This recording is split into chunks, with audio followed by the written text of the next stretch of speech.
Hey Capricorn, welcome to my YouTube channel. My name is Teri Hunter. I'm an intuitive astrologer, and I'm here today with your June 2023 monthly horoscope. These horoscopes are based on whole sign Western astrology. So I'm talking about Capricorn rising. This is also applicable if you're a Capricorn moon or a Capricorn sun. But when I talk about the house structure, it's based on Capricorn rising. If you don't know your rising sign, you just need your exact time of birth and your location, and you can go to any one of the free birth calculators and get that information.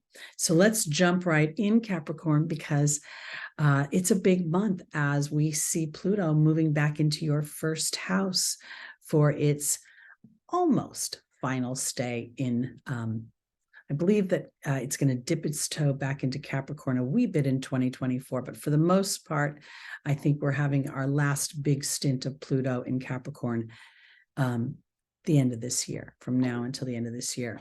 So the month starts off with Venus moving into Leo, and Leo is your 8th house. The 8th house rules transformation. It rules death and rebirth, both physical and metaphoric. It rules the depths of our psychology, of our psychological imprint. It rules power and control and other people's power over us through money, through sex, through material dynamics. Here, as Venus moves into your 8th house of Leo, I believe that this is a very beneficial dynamic for you, as if you are an entrepreneur of some kind, if you've been building something and working on something, this is an opportunity, as Venus is going to spend 4 months in this sign, for you to truly birth this. Or if for some reason you're working in a group dynamic, you're working with others, this is an opportunity for you to stand up and shine beyond where you have known yourself to shine before. Saturn is at 7 degrees throughout the month of June. And I think this is important too, because Saturn is your ruling planet. So as Venus moves into Leo, she's going to make an opposition with Pluto that is in Aquarius at 0 degrees. This isn't going to last for very long. We're already experiencing, we've just experienced Mars making this opposition to Pluto. But as Venus moves into this opposition, I think very much it's going to be asking you on a very deep level how much you value yourself, your time, and your personal pleasure and comfort, and if you're expressing yourself authentically with your voice.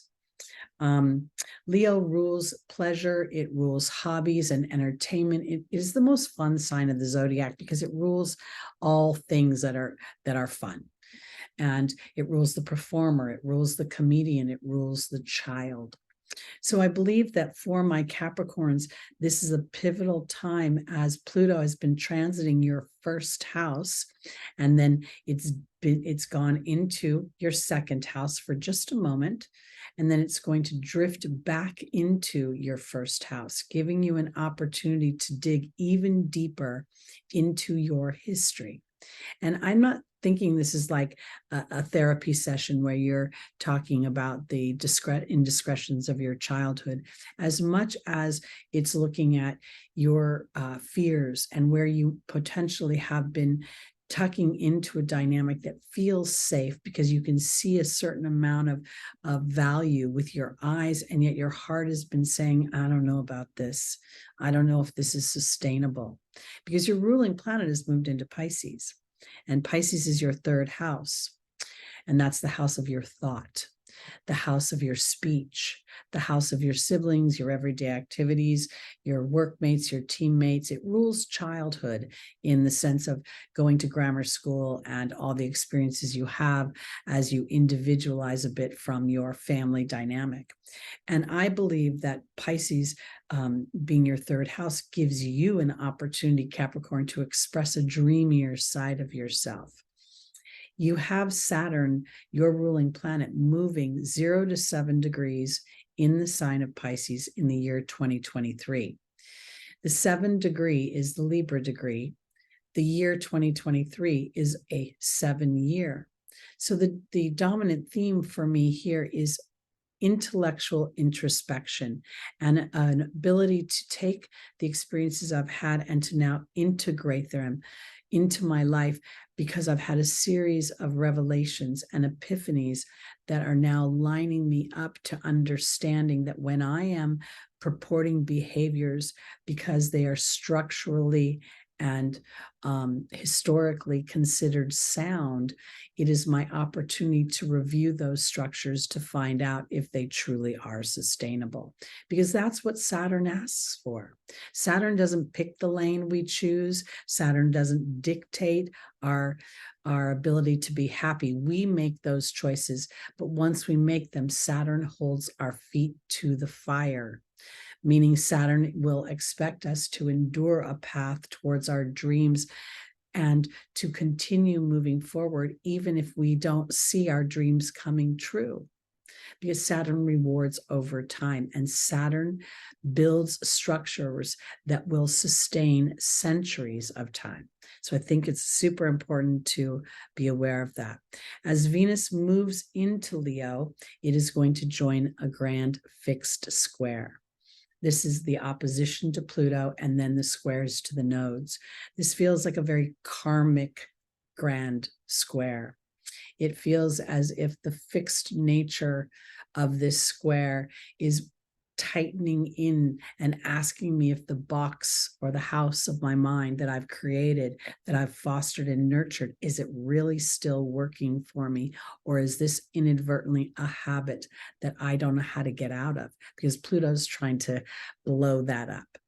And I don't think it's in a negative way. I feel like it's in a very positive way, because as Pluto identifies certain out of balance behaviors, Venus is going to come in there and say, I can create more comfort for you. I can create good food for you and a nice couch and a good bed for you to lay in. But you're going to have to allow me the privilege of decorating with luxury items instead of things that I could buy at the dime store. And I say that because Capricorn can be a little dry in its more challenging dynamics. It rules stone. So here I feel like Capricorn's asking for its own renovation, to be the baby goat that likes to dance on the tops of barns and to hike into trees. Because as Saturn is stationing in your third house, we also have Neptune in your third house. It's been there for quite some time, decades.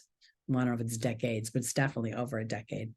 And Pluto, as it retrogrades back into your first house, is going to make a sextile to Neptune, a favorable aspect. So here's Pluto excavating those deeper fears, excavating the places where you are isolating your own happiness because you're working so dutifully for something else. And is that agenda serving you in any way? Is that agenda inadvertently eroding your sense of self? Because as Pluto moves into the 29th degree, making a sextile to Neptune, there's going to be this opportunity to remove the fog, to remove any sort of illusions, and to take that 29th degree, which is the master degree, the Leo degree, and start to put your personal pleasure as a priority. Because when you put your personal pleasure as a priority, or your personal agenda as a priority, you become a much better leader.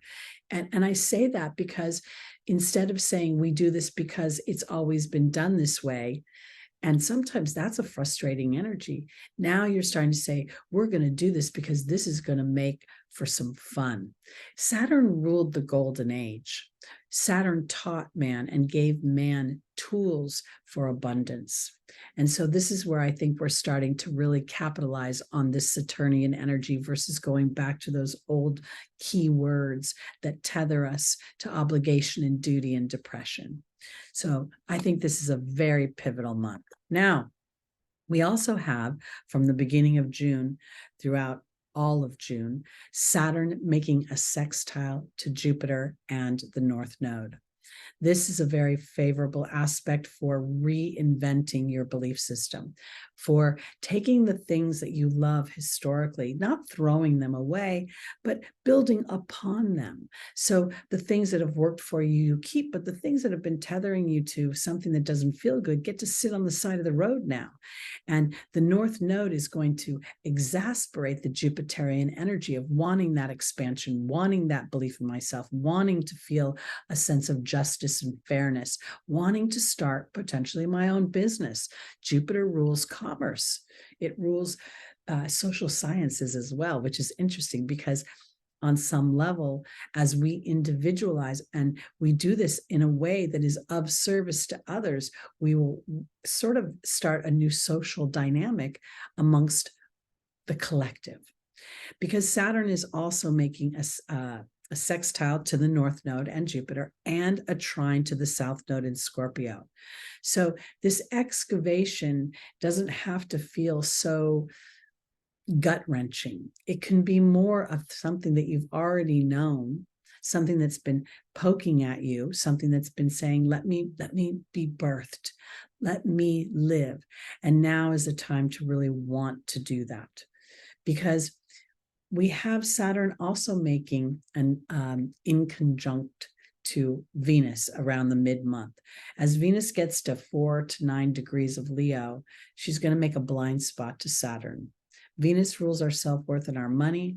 Saturn rules our self-worth on some level, because if we don't feel good enough, we will tuck into where we can be dutiful to others, and it will erode the self.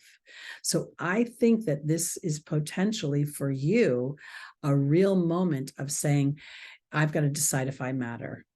I've got to decide if I'm important enough to me to take what other people think. Third house, Saturn coming through, your third house of everyday activities, and it may feel a little rebellious. But I kind of want to remind you, Cappies, that you rule or co-rule a house that represents rebellion, Aquarius. And where has Pluto been sitting? In your second house of self-worth in Aquarius. And now it's going to drift back into your first house. So this is an opportunity to liberate yourself, not from your whole life, but from the parts of your life that have not been making you feel good about your life. And I think that's the real Aquarian age that we're moving into, an awareness that our thoughts are things. And as we focus on something, we draw that to us. And as we draw experiences to us, we can be powerful co-creators for our benefit or for our victimhood. We also have on the same day that Saturn retrogrades on June 17th, we will have a new moon in Gemini at 26 degrees. And that new moon is going to make a square to Neptune. Now, that square may feel a little rough because Gemini rules naturally the third house. But I think between the sextile of your ruling planet and Jupiter, the sextile of Pluto in your first house with Neptune is giving you a sense of being able to trust the spiritual and divine laws of the universe. I feel as if Capricorn, of all the signs, is going to make spirituality something solid, something material, something that is of this earth in many ways. And it's a part of our brains and a part of our makeup as humans that we have not accessed. Because if we all accessed our own power and our own ability to co-create, how do we get other people to serve us? And I think that's the big challenge in the collective now, is that we feel that we need to have those that serve people versus serving a dynamic or serving a concept or serving an inspiration. And I believe that as we really play to the idea of serving our inspirations, we will find other humans who will gladly and joyously join us in our ventures. So I think as Capricorn naturally rules the 10th house of leadership, watching your personal transformation has been very powerful for us all, especially those that are in your intimate circle. And the more you play to your baby goat, the more you enjoy Venus's transit through the house of Leo, your 8th house of transformation.